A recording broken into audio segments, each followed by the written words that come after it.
Parce qu'ils ont un besoin. On peut venir par un besoin. On peut venir à Jésus parce qu'on est malade. Mais Jésus n'est pas seulement un médecin qui guérit les malades. Jésus n'est pas venu seulement pour guérir les malades. La guérison a été la publicité de Dieu. Et Jésus est venu chercher et sauver ceux qui étaient perdus. Il ne faut pas l'oublier. Un jour, des hommes ont amené un paralytique. Ils ont ouvert le toit de la maison et puis ils l'ont descendu devant Jésus. C'était un jour, la Bible dira, où Jésus était en train de faire des miracles et des guérisons. Les gens apportaient tous les malades et tous les malades étaient guéris. Donc les gens s'attendaient à ce que Jésus dise « Lève-toi et marche ». C'est normal, non? C'est un jour où Jésus guérit tous les malades. On amène un paralytique qui ne peut même pas marcher. Donc qu'est-ce que les gens s'attendaient? Guéris-le. Bon, se passe pauvrette. Tu vois pas? Il est malade. Peut-être qu'il n'avait jamais marché. Fais miracle pour lui aussi, pauvrette.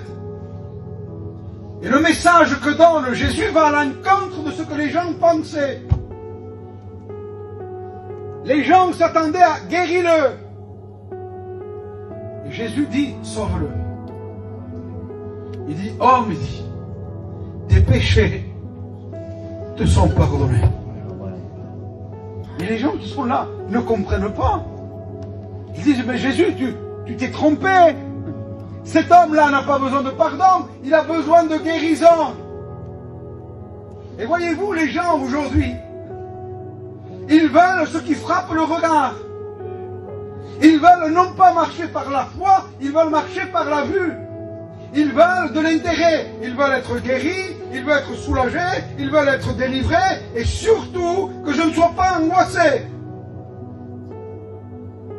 Surtout, pas d'angoisse. Vous savez, des gens, un jour, suivaient Jésus partout. Ils le suivaient partout. Et les disciples ont dit, tu vois Jésus, combien les gens ils t'aiment, il dit, regarde, toute la foule qu'on a derrière nous. Tout le monde te suit. Tout le monde te veut.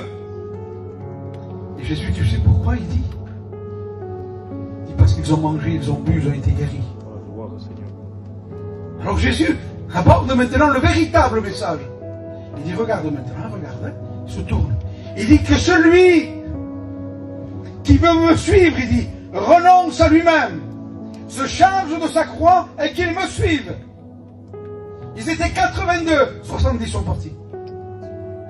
Ah non, c'est trop dur. Nous, on pensait que Jésus guérit, que Jésus délivre, que Jésus soulage, que Jésus nous permet d'avoir une bonne nuit, qu'il nous délivre de l'angoisse. Bien sûr que Jésus le fait, mais Jésus n'est pas venu pour ça. Et si on est venu pour avoir un évangile, que béni, béni, béni, béni, béni, on s'est trompé de Dieu. Parfois, Dieu dit non. Parfois, dans la vie chrétienne, il y a des hauts, et parfois, il y a des bas. Il y a des moments où c'est la victoire, et il y a des moments de défaite. Il y a des jours où on a envie, et il y a des jours où on n'a pas envie. Il y a des jours où on veut prier, on veut jeûner, et il y a des jours où on veut tout abandonner. C'est le parcours de la vie chrétienne. Il y a des jours où on toucherait le ciel, il y a des jours où on n'est pas capable de lever le petit doigt. C'est ça, le parcours de la vie chrétienne. Qu'est-ce que c'est que cet évangile aujourd'hui? Le Seigneur va te bénir, il va te guérir, il va te donner. C'est presque, si on ne dit pas, il va te donner 20 € pour mettre du gasoil tous les matins. C'est pas ça, c'est pas ça l'évangile. C'est pas ça. L'évangile, c'est renoncer.